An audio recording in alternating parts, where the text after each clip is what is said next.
Assalamualaikum warahmatullahi wabarakatuh. Gimana kabarnya hari ini teman-teman? Semoga sehat dan juga semangat semuanya ya.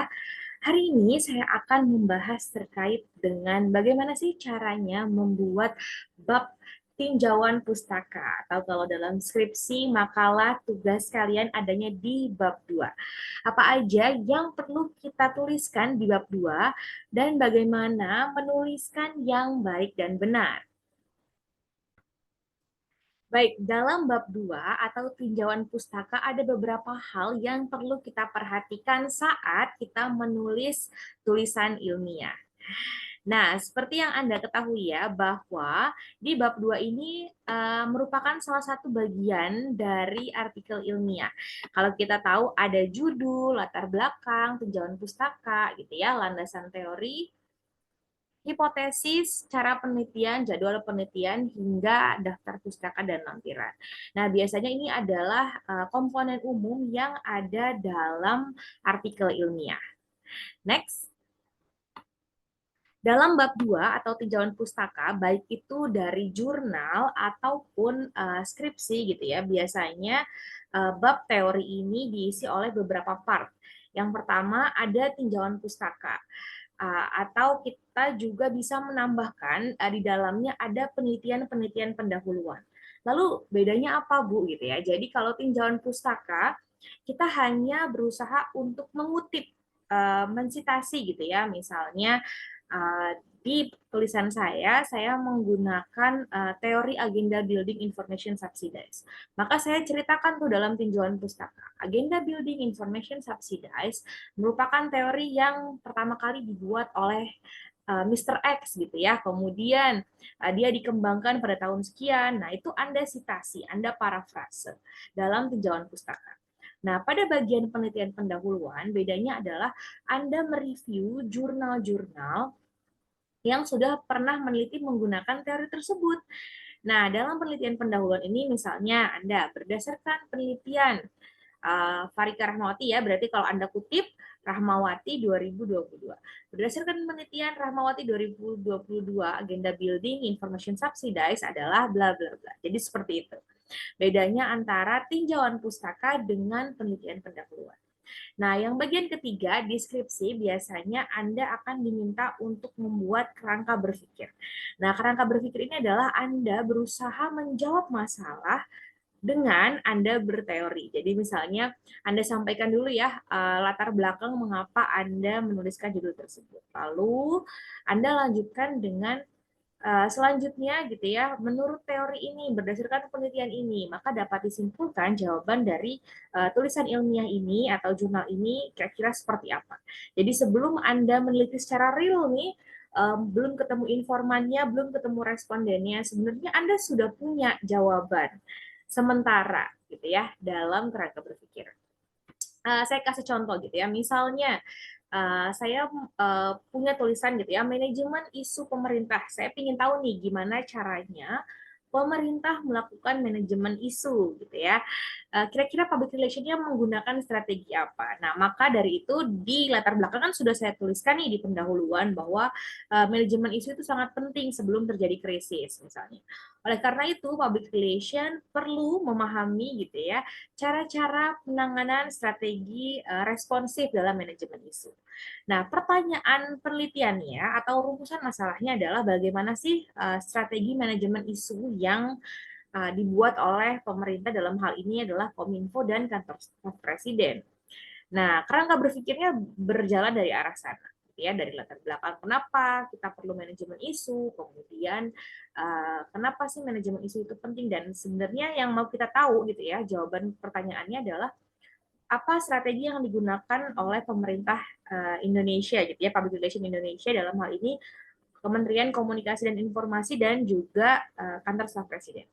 Nah, dari situ saya bisa menjawab nih melalui teori gitu ya. Berdasarkan teori agenda building information subsidize, maka seharusnya manajemen isu itu dilakukan dengan beberapa hal gitu ya.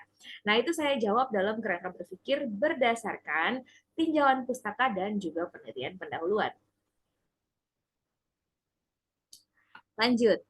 Ketika Anda berusaha gitu ya mau melakukan literatur review, Anda ini pingin untuk nge-review penelitian-penelitian yang sudah pernah ada itu seperti apa gitu ya.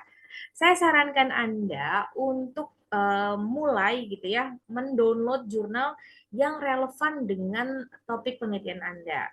Ketika misalnya judul Anda tadi gitu ya, manajemen isu pemerintah.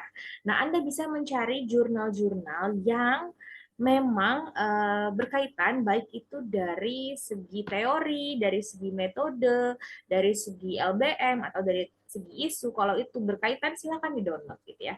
Nanti ini akan memperkaya gitu ya bacaan Anda terhadap teori tersebut.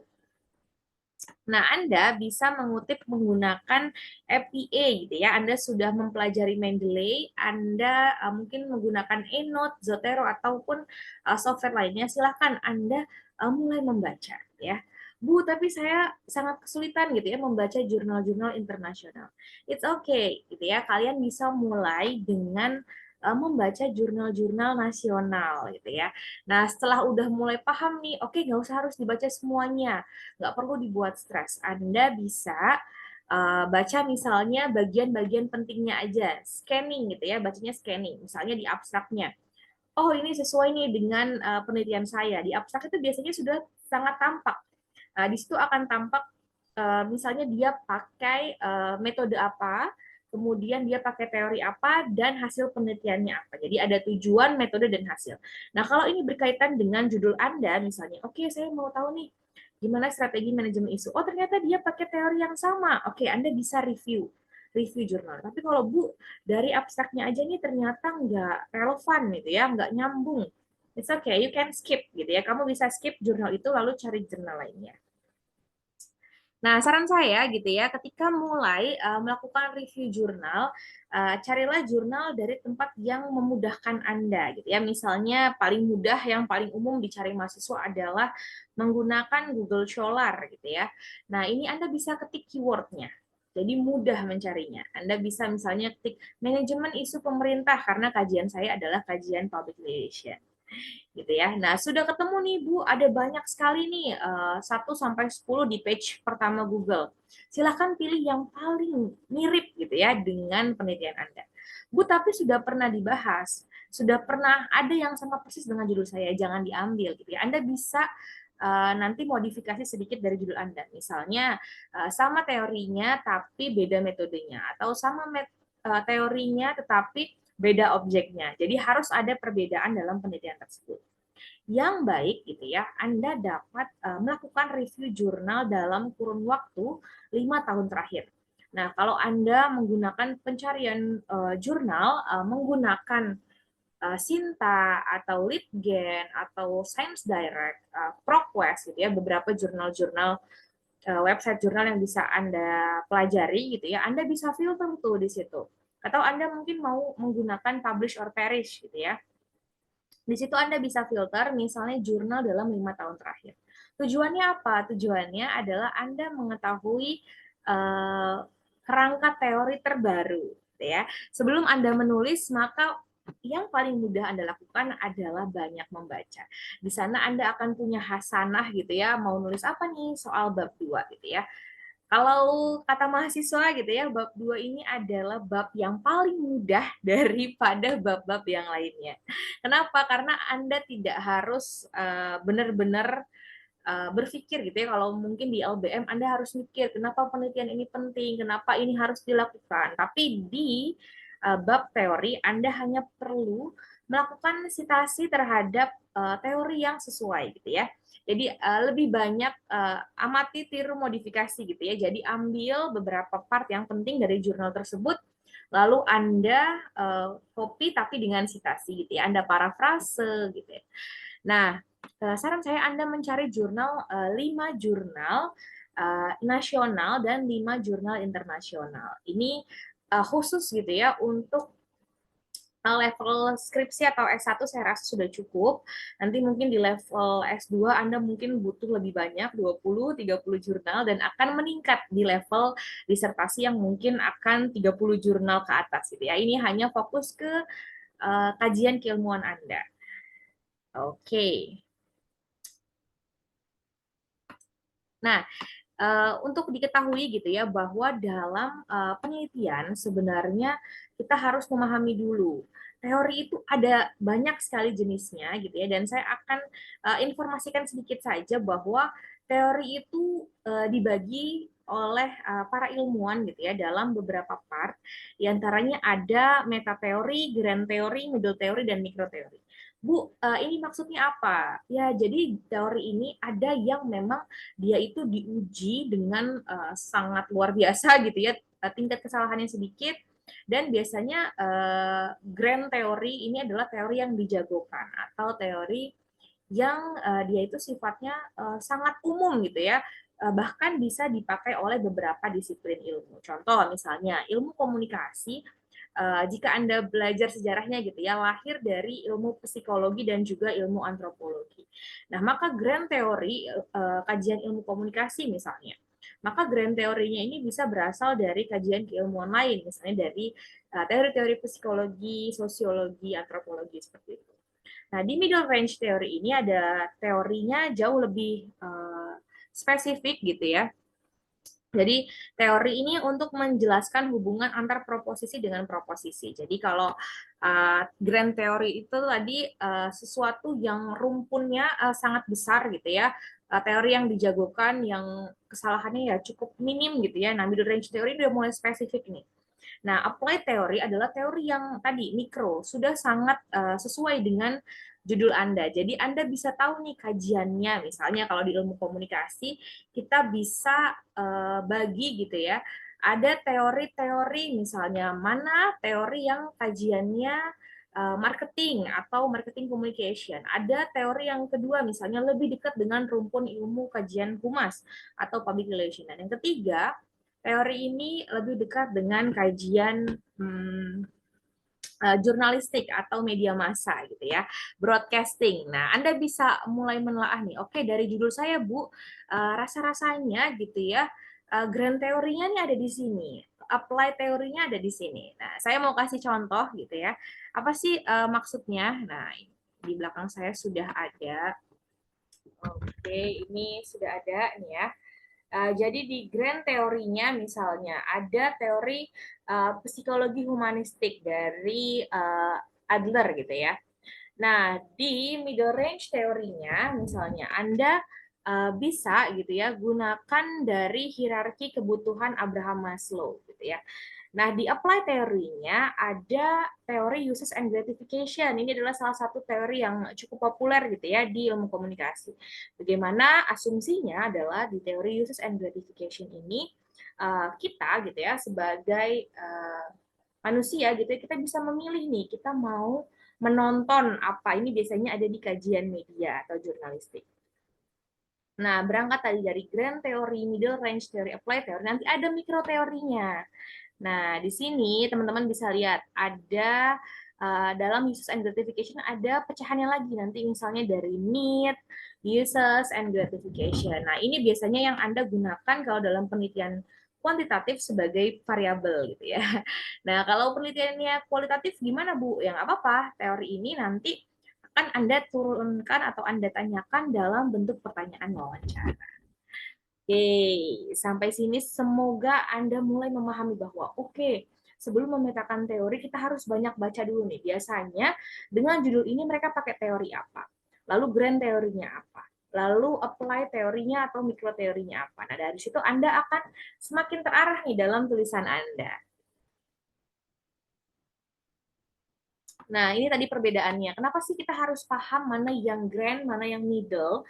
Karena dari sini teman-teman bisa untuk kemudian tahu bahwa dalam grand teori ini berasal dari teori apa gitu ya. Grand teorinya ada di mana? Nah, yang sering kali gitu ya kesulitan mahasiswa saat menuliskan bab 2. Ini saya coba rangkumkan gitu ya hasil review jurnal mahasiswa.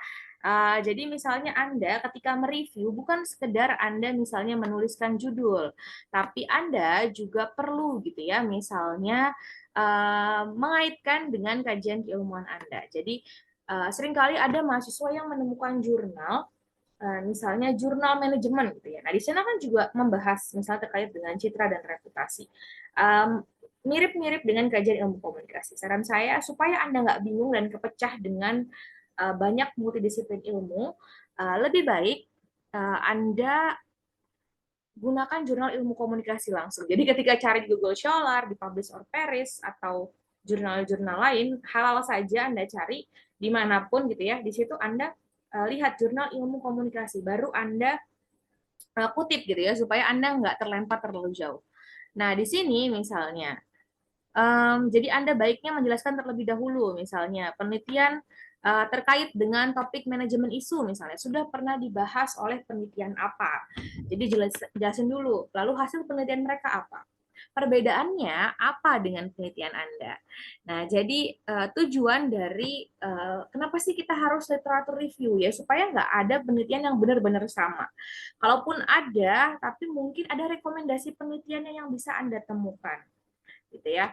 Nah, atau Anda mencari kekurangan dari si tulisan tersebut. Misalnya nih, Anda bisa gitu ya, di beberapa dosen ada yang menyukai pembuatan bab 2 itu ada tabelnya. Jadi misalnya apa kelebihan dari jurnal tersebut, apa kekurangannya. Nah, kalau saya pribadi saya lebih suka dalam bentuk narasi aja, misalnya berdasarkan hasil review jurnal X tahun 2022 misalnya. Jurnal ini telah membahas tentang apa. Namun masih ada ruang untuk meneliti tentang kajian ini yang lebih spesifik yang belum diteliti oleh jurnal tersebut. Sehingga penelitian saya ingin melanjutkan penelitian tersebut. Jadi Anda memiliki posisi penelitian di sana. Nah, kemudian setelah itu, setelah Anda tahu gitu ya kelebihan kekurangan jurnal-jurnal tersebut, Anda bisa mulai menganalisis, oke ya. Tuliskan dengan bahasa yang baik dan benar. Seringkali nih mahasiswa cuma kopas aja ya. Anda harus ingat bahwa dalam mengutip ada dua jenis, ada kutipan langsung dan kutipan tidak langsung. Kalau Anda mengutip langsung, ini biasanya sesuatu yang tidak bisa diparafrase. Contoh, misalnya definisi dari komunikasi, misalnya komunikasi menurut ahli adalah bla bla bla bla. Misalnya itu kurang dari 40 kata, maka Anda bisa kutip langsung dengan menambahkan tanda kutip. Baru di belakangnya nanti secara otomatis dari referensi Anda akan tertulis misalkan nama belakang, koma tahun, koma halaman. Tapi kalau ini adalah kutipan tidak langsung atau Anda mau parafrase, maka di sana Anda bisa parafrase dulu baru nama belakang, koma tahun, gitu ya. Nah, ini nantinya gitu ya, bukan sekedar Anda mampu untuk uh, mensitasi, parafrase, tapi Anda nantinya akan bisa mengaitkan dengan penelitian Anda, gitu ya. Misalnya berdasar dari jurnal tersebut dapat kita ketahui bahwa seperti ini.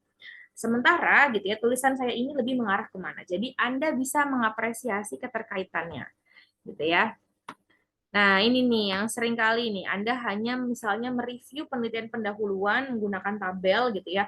Usahakan yang rapi ya, misalnya menggunakan spasinya sudah satu. Nah, jadi bukan sekedar meresum, tapi Anda tahu apa sih posisi penelitian Anda.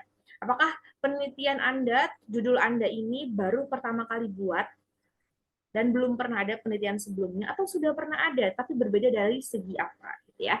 Cari keunikan penelitian Anda. Jadi ini nanti kalau dalam bahasa ilmiah Anda sedang membuat state of the art gitu ya, atau perjalanan dari teori-teori tersebut. Nah, jangan sampai gitu ya. Ini kesalahan yang sering banget nih dibuat sama mahasiswa nih. Jangan hanya menggunakan link seperti ini. Saya sangat concern Anda harus menggunakan citasi yang baik menggunakan Mendeley ya. Jadi tidak ada lagi download dari HTTP gitu ya. Nah, kemudian hanya dikopas, teorinya dikopas, dikopas, dikopas, tidak ada sumbernya. Maka ini akan menjadi tanda gitu ya bahwa apakah Anda plagiasi gitu ya, harus kita konfirmasi lebih dahulu. Itu. Nah, lebih baik Anda mulai berusaha menuliskan gitu ya dengan menggunakan bahasa Anda sendiri. Latihan menulis, latihan memparafrase gitu ya. Saya akan kasih contoh gitu ya, bagaimana sih cara menulis di bab 2. Oke. Baik, jadi teman-teman untuk di bagian bab 2 atau kajian pustaka, biasanya sebelum Anda masuk ke subbab gitu ya, 2.1, 2.2 Anda bisa menceritakan dulu kajian pustaka ini gitu ya, misalnya berisi afirmasi data dengan teori-teori yang berkaitan dengan data yang diperoleh oleh peneliti. Misalnya dalam penelitian saya menggunakan mendialogkan konsep manajemen isu dengan konsep government public relation. Pada bab ini, peneliti menyajikan teori yang relevan tentang manajemen isu dan krisis, government public relation, komunikasi kepresidenan, dan agenda building teori information subsidized. Nah, Anda bisa buat gitu ya di subbab seperti ini. Misalnya 2.1, manajemen isu. Bentuklah dalam sebuah konsep. Tantangan government PR di era post-truth. Jadi ini saya menceritakan gitu ya bagaimana sih teori manajemen isu sudah pernah dipakai oleh beberapa orang, tetapi apa tantangannya di era yang sekarang. Jadi akan sangat berbeda dengan penelitian-penelitian sebelumnya yang mungkin hanya di era demokrasi gitu ya, atau hanya di era kemerdekaan. Tapi saya ada di era post-truth ketika misalnya lagi marak-maraknya hoax gitu ya. Nah, lalu di 2.2 misalnya saya ingin tahu bagaimana sih irisan komunikasi kepresidenan Indonesia dengan Amerika. Jadi saya meneliti apa sih keunikannya nih versi Indonesia gitu ya yang nggak yang mungkin berbeda dengan yang ada di Amerika. Lanjut, misalnya teori PR-nya gitu ya. Tadi ini mungkin grand teorinya gitu ya, manajemen isu. Tapi di apply teorinya saya gunakan teori public relation yang turunan dari agenda setting. Kalau teman-teman tahu dia um, middle teorinya adalah agenda setting, itu adalah salah satu kajian di media, tapi kemudian diambil lagi oleh kajian public relation menjadi agenda building theory dan information subsidized. Lalu gitu ya, saya yang selanjutnya saya kaitkan dengan objek penelitian saya. Jadi Forum Merdeka Barat 9 ya. Baru di 2.5 saya lanjutkan dengan bagaimana sih model komunikasi tersebut. Nah, ini adalah beberapa penelitian pendahuluan yang saya gunakan. Jadi misalnya kajian komunikasi ini saya gunakan untuk siapa gitu ya. Nah, di sini berdasarkan penelitian Amelia, lalu kalian sebutkan apa. Nah, misalnya penelitian tentang modul komunikasi pernah dilakukan oleh Valenzuela. Nah, apa gitu ya? Kalau Valenzuela sudah pernah, lalu berbedaannya apa dengan penelitian yang akan Anda lakukan? Nah, si Valenzuela ini seperti ini gitu ya. Nah, keterbatasannya penelitiannya apa? Bahwa apa? Nah, Anda lengkapi deh selanjutnya gitu ya. Kemudian ada kerangka pemikiran yang tadi sudah saya sempat singgung gitu ya. Dia menjawab menggunakan teori gitu ya. Jadi isu itu seperti apa? Kalau nggak ada manajemen isu maka akan terjadi krisis. Nah oleh karena itu perlu nih strategi untuk manajemen isu gitu ya. Lalu Anda lengkapi dengan tabel gitu ya. Tapi kalau bentuknya adalah jurnal, tidak perlu pakai kerangka berpikir. Baiklah, teman-teman, itu tadi penjelasan terkait dengan bagaimana sih membuat bab 2 gitu ya, yang baik dan benar. Saran saya agar agar Anda bisa menuliskan dengan baik, maka Anda, iya sayang, agar Anda bisa menuliskan dengan baik, maka Anda perlu membaca lebih banyak, lalu Anda mereview gitu ya. Mana teori-teori yang paling mendekati dan penelitian-penelitian dari jurnal yang sesuai dengan judul ataupun topik penelitian Anda. Sukses bikin bab 2-nya, insya Allah ini adalah bab yang paling gampang, jadi semangat, dan sampai ketemu lagi di video-video selanjutnya. Bye-bye. Wassalamualaikum warahmatullahi wabarakatuh.